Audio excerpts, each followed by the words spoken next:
all wrong. John sent me here to save you. From the Terminator that was sent back to kill me, I know, but we already took care of him. We. I've been waiting for you.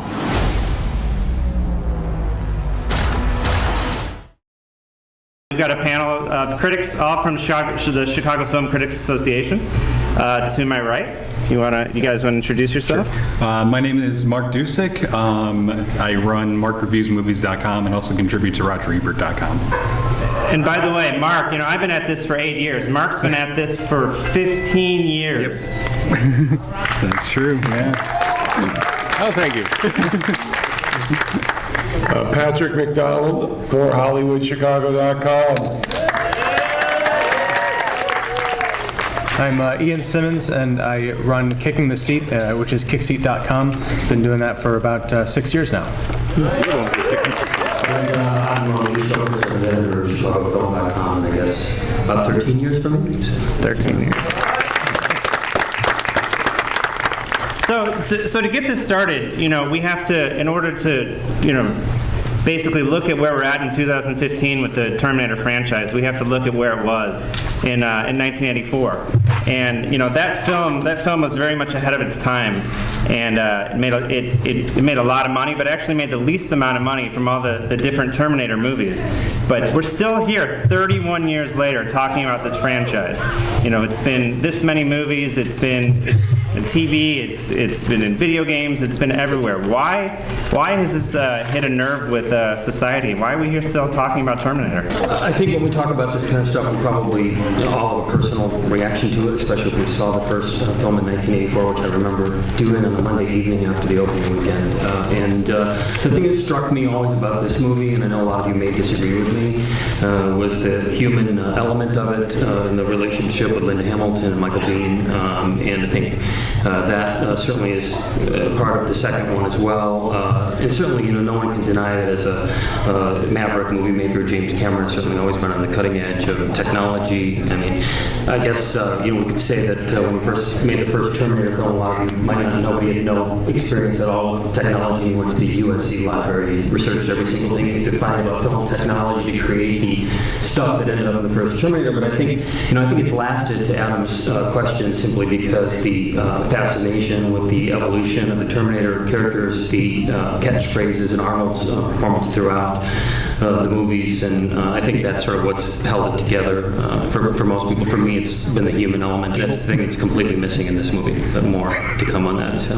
Yeah, I agree. I think the human element is very strong, but considering I was 7 in 1984 when the first Terminator came out, and as a kid I was just struck by it being this really cool kind of a horror movie, a chase film with some great science fiction ideas, and Stan Winston's work on the Terminator was spectacular, and again the performances by the lead actors really I think, and James Cameron's vision, of course, kept it from being this kind of run-of-the-mill chase picture. It really captured a lot of imagination and went on to become very influential in pop culture and comics, and so that impact carried it through, I think, to 1991 when you had Terminator 2, when it became a real huge worldwide cultural phenomenon.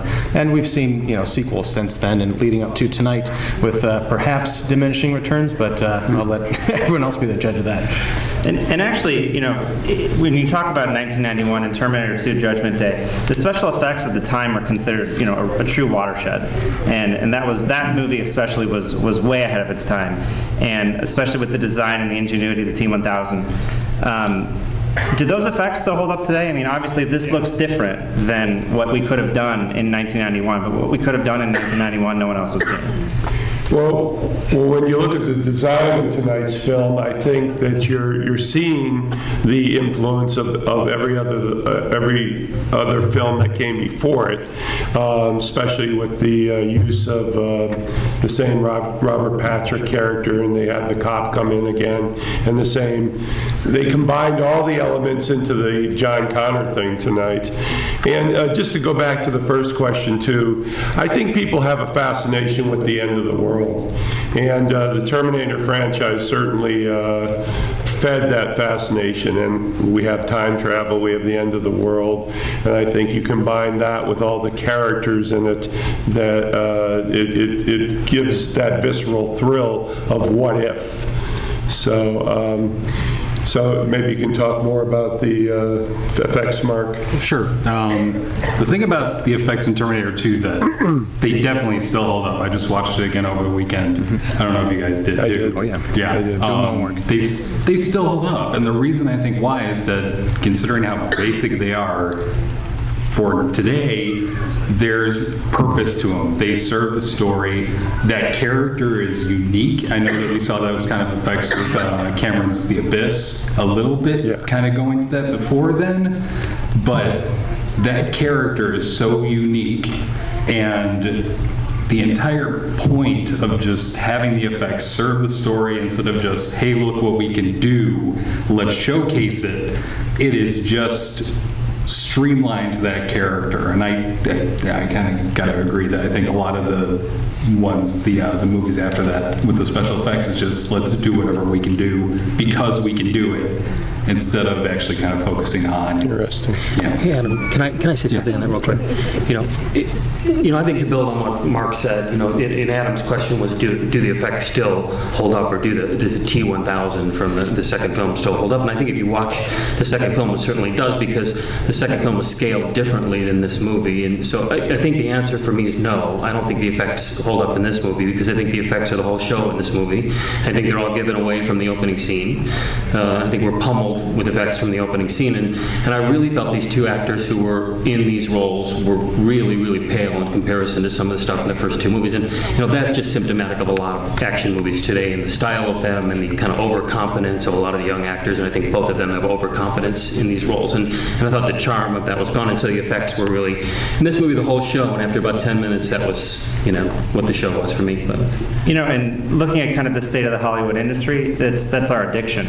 Our addiction is to spend so much money on that we lose our characters, that we lose the humanity. But for a film like this today, which couldn't have been released in 1991, it's like you have to do that.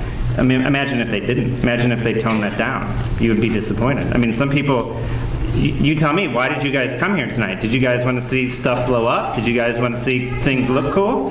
It depends what you want to see. Like, I'm all for story and character and humanity also, but what do we want? Blow up. What do we want? I don't know. So, Pat, and it's funny that I would even defend that right now, because I'm all for story and character. But I also know what people want these days. And Pat made a good point a minute ago. He was talking about the end of the world and our addiction to kind of Armageddon, and films that are addicted to that too. This is billed as a sci-fi action adventure, and not the first one, not a horror. And Hollywood today is obsessed with horror. But I'll tell you, Jaws was scary, The Shining was scary, Misery was scary, but I'll tell you what was scary to me in the first Terminator. Skynet was scary. Yeah. And Skynet is scary because that could happen. Or maybe, I don't know, is that a conspiracy thing, or could that happen? To me, Skynet is scary. Well, the one thing I want to amplify on Lee's point is that the first one to me is always the best one, even though the second one really, was instrumental in creating a science fiction and special effects world. But there is such an innocence with the first one, as far as you have to get that belief system out of the performances in the first one. You can't rely too much. And think about it, that cost $6 million. And then we fast forward to 1991, $94 million, which was unprecedented at the time, and that was mostly the effects. But for all the CGI and that, I think they only use about 6 or 7 minutes, and the rest of it was puppetry and regular special effects. So, anything to? I think you had it. Well, I was just going to say, for me, I can't emphasize enough how disheartening it is to see, and I know everybody's going to disagree with me, but I guess because we see so much of this stuff over and over and over again, and we sit in a little room down Lake Street and see these movies movies back to back a lot of times that the special effects for us after a while just become deadening in a sense. And if we look at all the films this summer, we look at The Avengers, which was first out of the gate. We look at San Andreas. We look at Mad Max, which to me is the pinnacle. It's the best one this summer. This one to me falls near the bottom. And, again, I have to say that I felt like I didn't care at all about either one of these characters. And I thought the story was just doubling back and forth and forward all over on itself and, pulling every, trick out of the book to be clever in terms of how it was plotted that it just lost me. And, I guess I feel like with these young actors, Amelia Clarke and Hy Courtney, who played these two roles, certainly I didn't feel any chemistry between them. And I could not get out of my head Linda Hamilton and Michael Biehn in those roles and the kind of tender relationship they had. And these two just felt to me like they were closing through the film, and I didn't feel anything for them at all. So. Well, I'd like to pick up on something that Adam you brought up initially. Was the original Terminator was very much ahead of its time in terms of its ideas and its special effects. Oh, I'm sorry. The original Terminator felt very much ahead of its time in terms of its special effects and ideas. This movie feels very much of its time, with constant references and just being a franchise and another building block. Even towards the end, when they've saved the world and they're driving off into the sunset, they're like, "Well, we've stopped Armageddon." I know for a fact that they haven't, because they've already greenlit, 2 sequels. There's another one. I knew the Terminator, the reveal of John Connor as a cyborg, because I saw it first in the movie trailer and then on the poster, and that's something that I would have liked to have been surprised by in my seat, I think. So I don't know. I'm not sure if in this age of references and things calling and falling back on themselves, what are people going to be referencing in 20 years? I know we still look back on Terminator 2 and Jurassic Park and these kind of milestones of imagination and technology. Right now we're just stuck in this era where we're referencing those things and not coming up with something original, except for, I think Mad Max is a great example of something that is a franchise that, perhaps people have forgotten about, but you're building on ideas and giving it a reason to exist. Something like Ex Machina, which hardly anyone has seen, but is a great example of modern science fiction, special effects, and ideas. I want to see more of that in a Terminator film, because that's what it began as.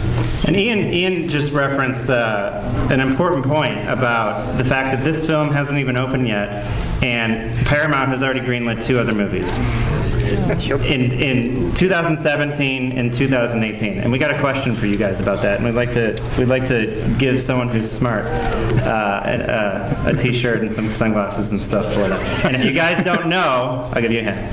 All right, here's the question. So regardless of box office performance, Paramount has already greenlit the 2017 and 2018 Terminator films before this even opened, and that's because in 2019, all film rights to the Terminator franchise are set to revert back to which... He's excited. Don't raise your hand, scream it out. James Cameron. You got it. I thought I'd have to give you guys a hint. Wow, okay. You should go back to him now. Back to him now. Yeah, thank you. All right. We have more questions for that. You guys are smarter than I thought. How come nobody's talking about Terminator Salvation? There's a reason. Like you guys are going to beat me up, aren't you? I kind of like Terminator Salvation. I kind of like it. Here, this is my thumb like that. Terminator Salvation. Just enough. It does something a little bit different after going through Terminator 3, which just repeats the same things over and over and over again. It was nice to just have it get out of that pattern, which is one of the problems I have with this movie, is it returns that pattern without really doing anything with it. Okay, but, a note on Terminator 3. Terminator 3, actually, it's directed by a guy who's a really good action director named Jonathan Mostow. Made a lot of other good movies like Breakdown with Kurt Russell, if anybody's seen that. And he sort of knew what he was doing. I think they knew when they were making Terminator 3 that they were making a B movie. It was firmly rooted in, it really was a B movie. So there were no kind of pretensions. It was a big, huge, mind-blowing spectacle of a movie. It was just a fun sort of B movie with a great truck chase in it, and that was about it. So I think the expectation level with that one in terms of what they were doing was a little bit lower. Now these are so sort of over the top and huge that it's a different thing. I want to talk a little bit more about James Cameron, as this guy here seems to know him really well. He's this action director, and he's done a lot of a lot of different films, but he's made very strong female characters. You know, he's Ellen Ripley in Aliens, Rose in Titanic, Neytiri in Avatar, Sarah Connor in The Terminator. Now, are James Cameron's characters, are they indeed heroic, or are these women just rising to the occasion? Rose was a villain. Well, that's a question. Yeah, it's a good question. Yeah. They're heroes. Why not? You know, Cameron has themes in his movies. A lot of people say he just plugs in the same plot, and everything that he does is just a different circumstance and surroundings and everything. And I actually admire, you know, him using female heroes in his films. So, in my opinion, yes, it is heroic. Anybody else want to add on that? Well, you know, I think it depends on the character. I mean, do they do heroic things in all of those films? Yes, they do. But if we're asking whether they are, you know, innately heroic, you know, certainly you could say Ellen Ripley as a commander has innate qualities of being heroic. You could probably make the same case for Neytiri and Avatar as a sort of a warrior. I think with Sarah Connor and Rose in Titanic, they're more women who've sort of risen the occasion, and we have a lot of empathy for them and feel compassion for them. But I think, you know, in terms of being truly heroic, maybe 2 Hour and 2 found those qualities. Maybe they weren't. Yeah, I mean, can you be innately a hero? I don't know if people are born, you know, necessarily forthright and virtuous or evil, or if they just sort of become these things. It's a great question, but yeah, I can see Sarah Connor in particular. She has the makings of someone who's going to be a great leader, but she needs someone else to kind of draw those qualities out. One of those, I'd say, foremost is the Terminator, and secondarily is Kyle Reese, because she has to survive, but she thrives thanks to, you know, the guidance of Kyle Reese and her future son and her future self, in fact. Yeah. Well, and the one thing I did want to say, there were so many timelines, I thought I was watching Back to the Future 2 again. I expected to see Michael Fox. You have anything on the hero thing? On the hero thing, I mean, here's the thing. Sarah Connor in the first movie is basically just the last girl in a horror movie. It's not until 2 that she actually becomes the hero of the movie. I mean, I think Emilia Clarke does a fine job. She kind of has this, she resembles Linda Hamilton enough that it worked enough for me. But I'm just happy to see. In what way? I know. I'm just happy to see more women take up the role of action heroes. I mean, we brought up Mad Max a couple of times already. Even here, as you know, she doesn't let up. There's no dropping of that hero status in this movie. So it's just nice to see some females kicking ass. By the way, I just want to jump in. Here's your permission to check your phones in a theater, because in about 2 minutes, a bunch of you guys who entered should win. So let me know when those texts go off, if the computers work. But I do. If the computers work. I think everybody would agree that it's great to see females kind of kicking ass in the movie. I just think the thing is, you should hire the right actors to play the role. Scarlett Johansson in The Avengers, for example, you know, that was convincing. Or in Lucy, you know, that was convincing. You know, this girl is, you know, like 90 pounds, and she looks like a model the moment she opens up the door of the truck. And, you know, I was listening when she says, "Come with me if you want to live," and the voice is so small. And, you know, it just literally, to me, it's symptomatic of a lot of young actresses in the movie now who are in the movie because they've got a particular look. And, you know, if you look back at Linda Hamilton, she wasn't particularly beautiful in The Terminator. She's a great looking lady. She's done Beauty and the Beast before that as well. But, you know, now it's so much about the look. And if you look at this guy, Jay, or is his name Jay or I think it's Jai. Jai. I got it wrong both ways. But if you look at this guy even through the movie too, you know, it's a look. I mean, the two of them have their clothes off, you know, for the first half of the movie over and over and over and over again. You know, this is a woman who's supposed to be a great warrior, but she's got to strip down, you know, and be seen 3 times in silhouette before she stands naked with this guy to go through this portal. And, you know, that's sort of symptomatic of what we're talking about today when when we talk about the fact that these guys are hired for their looks, and that's the way it is. So. We're talking a lot about Sarah, but let's shift a little bit to John. You know, that was different for the series. You know, John becomes your savior, and then he becomes your villain. And you know, so what do you guys think about the twist there? I mean, you guys, I didn't see that coming. But before you answer that, let's ask a question. I never saw it in the trailers. Maybe you won't know this one. Okay. See if we'll stump you. All right. So Jason Clarke obviously was the role of John Connor, but instead of Jason Clarke, who was the first choice for John Connor? Do you know it really? Yeah, no, that's Tom Hardy. Yeah. Okay, but you're right. But yes, Tom Hardy, and Tom Hardy is known as the voice of Bane. Okay. So He is Bane. yeah. So whoever just said that Tom Hardy gets that one. All right, Ian, back to your question.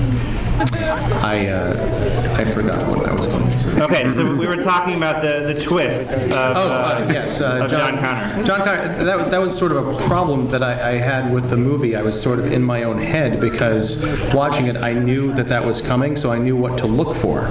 And Jason Clarke does a fine job. I really like him as an actor, but there are subtle things, like when he's first going back through the time portal in the beginning, when Kyle is going back, all of the people around John Connor are sort of being blown back by the wind and putting their hands up, and he's very much very stoic. He's watching it happen, but before he gets grabbed, I guess this is before he becomes a Terminator, so even that doesn't really make sense. But I don't know. It was very strange because I knew the twist going in, so I couldn't settle into this being a big plot twist, a big reveal, because I knew it was going to happen. And that was again spoiled, I think, by the marketing, which was sort of disappointing. And hey guys, raise your hand if anyone's phone's just... You got 1, 2, 3, 4. So it worked. All right, there we go. Skynet works. Yeah. Skynet works. Well, we got his phone was too old to text, so some phones that weren't worked, but we'll make sure you guys get your prize.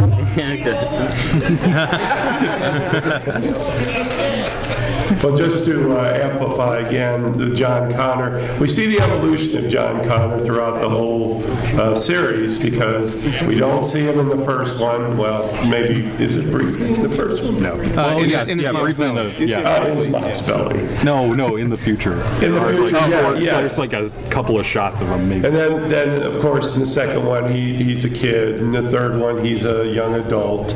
And it was interesting to, again, see him in this film, because it's just like they keep playing with the character and playing with it. It's almost like they're taking everything out of him that was the mystery of the first one. And that was, again, disappointing for me, I guess, in this one.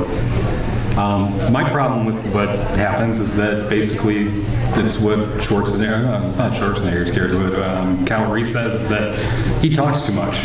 He talks way damn too much. All of the other villains in these movies, they're silent, except for a couple of words here and there. And then you have him as the Terminator, as the big bad guy in this movie, just explaining his master plan like some low-rent Bond villain. Yep. And I got really annoyed really quickly with him as a Terminator. It's not that good of a villain in this because he just talks too damn much. Can I say one thing? Oh, yeah. Sure. You know, I think also you mentioned the idea of a villain, and I think there's very little at stake in this movie, and I think there's a modern thing now. Somebody said recently that we won't accept main characters in the movie like dying anymore, that the good guys that can't die, the cast of San Andreas and the family, we know they're all going to survive, so anytime anybody's hanging off a cliff, you know they're not going to die, so there's really nothing at stake, there's not a lot of tension. In the first film, that was not a given, the Kyle Reese character does die. Right. And there's a real threat of violence is that, T-800's chasing her through that factory, and I didn't find any of that in this movie, because I knew at the end of the day that they were all going to be perfectly fine, and of course there comes Arnold at the end of the movie again, and it's all just this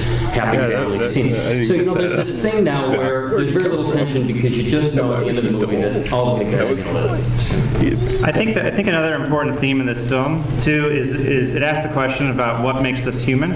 And I think what's interesting with this film, and we've seen with a bunch of other films, we mentioned Ex Machina, it seems like advanced robotics want to be more human. You know, I think back to Data from Star Trek Next Generation, and then humans want to be more advanced. You know, so it's like always kind of getting what you don't have. But you know, this film and films like what does make us human? I just wanted to bring up. You just brought up the Schwarzenegger in this film. So apparently he ages because his skin ages over his exoskeleton. Yeah. But then he appears again at the end, and he's still old. So where's the face with the liquid metal facelift? Still. But I did think it was cool they showed Arnold through the ages too. That was interesting, especially. How do you think they did that? You CGI. Well, yeah, I know, but is it sort of like can they replace human actors now? Oh, yeah. Ian? Yes, I actually was just reading an article in Entertainment Weekly before the screening. EW had a special on how they accomplished that particular scene with old Arnold fighting young Arnold, and it took a team of effects artists 12 months to get that right. They poured over every yes, and this is what I'm getting to. They poured over every Schwarzenegger movie, every interview. They studied pumping iron to get the exact details right to superimpose on the body double they found in Australia.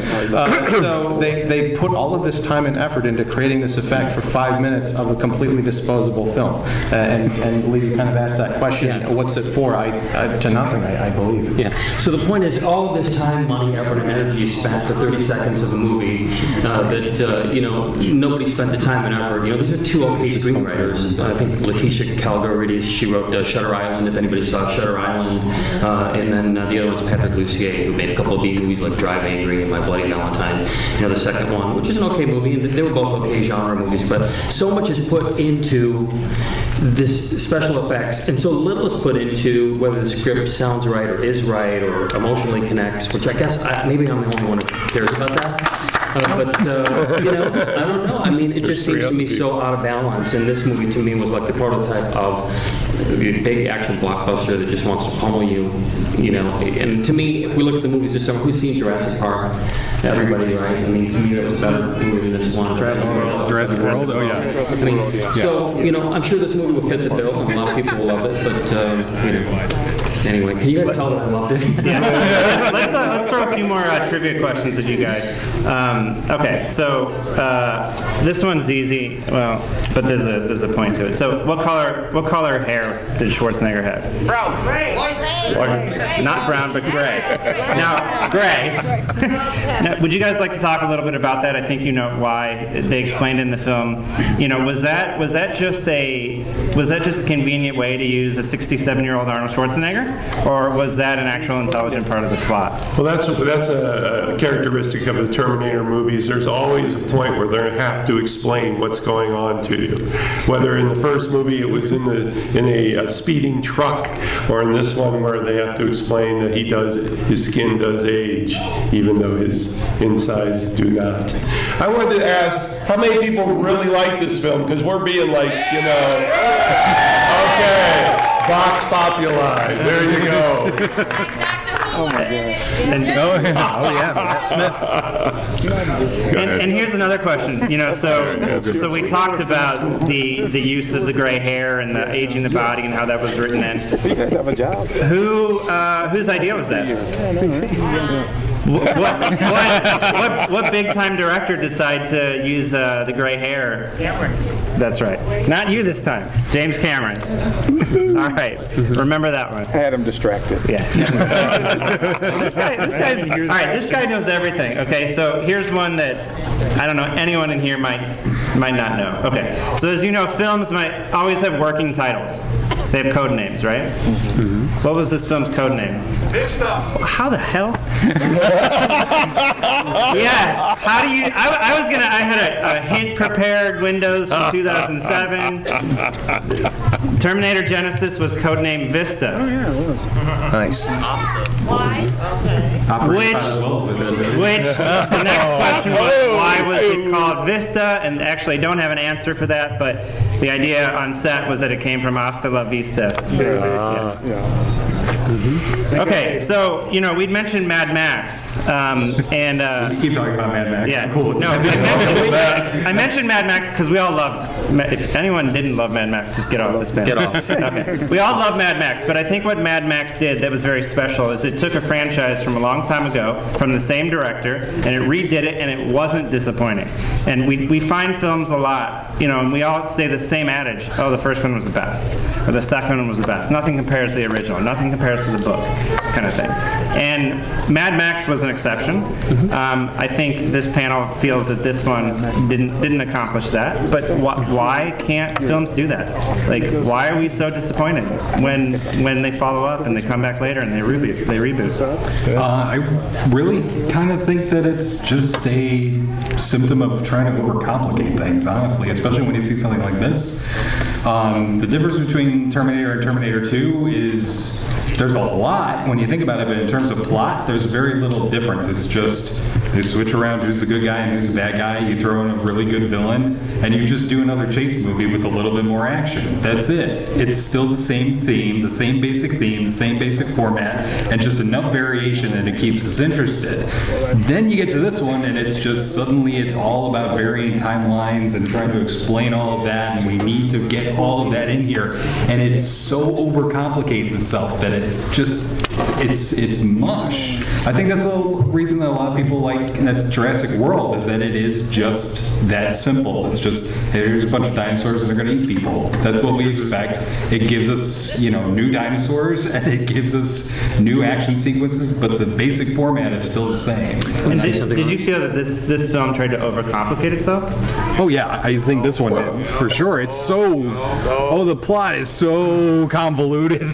Well, I also think that modern movies get in the way of themselves. That it's when you create something by committee rather than an individual vision. When you think of Cameron's original vision, came to him in a dream. He followed through with it for $6 million, and there it is. But then you get up to the $90 million level, and you have a lot of special effects people, et cetera, et cetera, et cetera. So you get this creation by committee, and you do dilute things, and there's a point to it. When you talk about films that overcomplicate themselves, and I think that's because they want to have an interesting and complex story. Like I think to Christopher Nolan, who does it in Inception.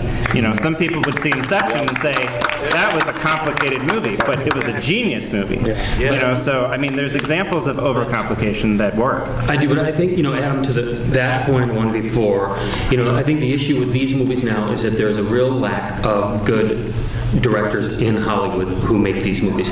So when this movie was made, you have James Cameron, you could have John McTiernan, who was The Hunt for Red October. There are a lot of go-to directors who were the hands-on action directors who knew how to deliver an action movie. This guy, Alan Thomas, who's made this movie, he has no track record of making action movies. I mean, yes, he made the Thor sequel, but I think more and more directors for hire who don't have the skills to make a movie like this are just randomly hired to do it, and the special effects team is really put in charge of directing the movie. Certainly they're building all those sequences. So I think, it's a directorial vision is what makes the first one and sometimes the second one, with Cameron in this case, really great, and the other ones just sort of trickle down from there. And I think that's the case with a lot of directors today that we just do not have maybe the same level of directors we had 20 years ago making these types of movies. And we're talking a lot about Cameron, but this wasn't his movie. Why not? And is it that it wasn't him? Is that why you felt this way about this? I would say that, it does come down to directorial vision, and one of the reasons I think we're talking about Mad Max Fury Road is because it's George Miller, the guy who created this, 30-plus years ago, and is stuck with it. He's gone off to do other things. I mean, he directed Happy Feet, for crying out loud, right? So you've got that same guy who's very imaginative and wide-ranging in his visions, but they're very much singular visions that he's willing to see through. These projects, Pat used the phrase, I think, by committee, that very much feels like the way these things are being made now. It's brand recognition, it's audience gathering, opening weekend target targeted. They don't care about making a classic. They care about making the month. They're making the box office for the year. You know, the biggest year in history. Well, you know, you've got the 3D prices, and you've got these movies that are overlong and then pulling people in. There's a new attraction every week. They're carnival rides. They're not made to be enduring. But don't you get excited when you know James Cameron has a movie coming out? You want to see it because it's a James Cameron movie. When you know Tarantino has a movie coming out, you want to see it because it's an event. It's a Tarantino movie. And there's so few of those directors. And to mention George Miller, you know, that's it. You know, Mad Max was made without a lot of computer-generated wizardry. There certainly was a little bit in there, but it was a lot of what they call practical effects and stunts, and just the artistic genius of a 70-year-old guy returning to something that he hadn't, you know, looked at in 30-some years. And so that was a statement from him, you know, but more and more they're just generic director for hire movies. And, you know, which one sells which? Is it the big brand that sells the director, or is it the big director that sells the big brand? A conundrum. I just wanted to make the point of, you know, especially everybody on this panel, we see a lot of films every year, and we see the directors emerge that are very, very creative, know how to tell a story, do something different with it, and then sometimes they step up to that level where they're doing the blockbuster, and everything that you loved about them is suddenly stripped away, and you wonder, well, when you get to that level, who is really in control? And I think that is one of the points I wanted to make. But anybody want to answer the conundrum question? Well, I just wanted to mention, you know, we're being a bit tough at this movie, but you know, what was your favorite part? There's a lot of good in this movie too. I'm sure it'll kill the box office. But what did you guys love? Arnold. You loved Arnold. You loved Arnold, old and new. Yeah. What else? What did you guys love? I like the physics. I like the science in it. The science, very cool. Are you a Trekkie? Mm-hmm. A Star Wars? Okay. Yeah. The science of it. All right. What else? Different timelines. So you like the converging timelines? That was very good, and the fact that they made John a bad guy, and the fact that they did take it from the beginning to the end, showing why he became a bad guy. It was a good movie to me, and I'm from 1984 where I saw the original one. So for the fact that they brought him to the end, took him to the middle, and let us see where they were going. To me, it was a good movie. You guys are bashing it. You guys are not talking to us and asking us anything. That's what I'm doing right now. I'm asking what you guys love. The timelines, the science, Arnold. What else? What did you? What? Tell you this. What was your favorite? What was your favorite scene? Arnold versus Arnold. Yeah. Arnold versus Arnold. Which kind of ironic that this would come out right now, because we just saw Jurassic World and we saw T-Rex versus T-Rex. Indominus Rex. The Raptor. Yeah. Spoiler if we haven't seen that. The Raptor Rex. What else? Your other favorite scenes? I like when they showed the time travel. We always heard about it, but this one showed like how actually they disintegrate and they go through the quantum field. I like that you actually imagined it versus just talking about it. You just do light and they pop up. I also like that it you know, the time travel in this looked difficult. You know, it wasn't just like a quick boop, you know, like how it would work in Star Trek. You had to have this whole thing. You needed a chip. Like it needed to have this whole thing. You had to, of course, you had to be naked. That, you know, that would only make sense. You have to have a great body though to go through. Right. You have to be naked and have a good body. Yeah. We have to wrap. Yeah, we have to wrap. All right, so we have to wrap this up. Guys, thanks for coming, for hopefully enjoying this film. Tell your friends. Thanks for listening to critics talk about film here. Check out the new HollywoodChicago.com, which will be relaunched in very soon when it's done. We do have an Indiegogo campaign where we're raising money to do that. You guys all should have got Terminator flyers where you could donate to the campaign. And keep watching films and keep supporting the Chicago entertainment community.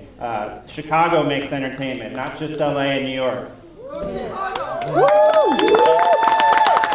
Thank you guys. Enjoy.